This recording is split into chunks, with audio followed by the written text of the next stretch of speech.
वो कौन सा मेल जानवर है जो कि बच्चे देता है?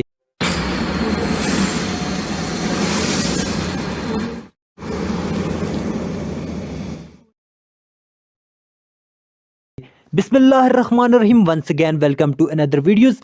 आज की वीडियो इंतहाई दिलचस्प वीडियो होने जा रही है, क्योंकि आज की वीडियो में मैं आपको एक ऐसे नर जानवर के बारे में बताने जा रहा हूं जो कि बच्चे देता है।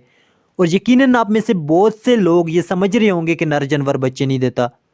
नर जानवर बच्चे देता है, और आज मैं एक ऐसे ही नर जानवर के बारे में आपको बताऊंगा। अगर आता है आपको इस सवाल का जवाब तो आप दे सकते हैं कमेंट्स में सवाल का जवाब। अगर नहीं आता तो आपको करना पड़ेगा सिर्फ 5 सेकंड का इंतज़ार, क्योंकि 5 सेकंड के बाद मैं दे दूंगा इस सवाल का जवाब। तो अपना काउंटडाउन स्टार्ट करने से पहले एक छोटी सी गुजारिश, अगर आप हमारे चैनल पे न्यू हैं तो वीडियो को लाइक और चैनल को सब्सक्राइब ज़रूर कर दीजिएगा, ताकि हमारी हौसला अफजाई हो सके। तो शुरू करते हैं अपना काउंटडाउन। सी हॉर्स या समुद्री घोड़ा दुनिया का वो वाहिद मेल जानवर है जो कि बच्चे देता है।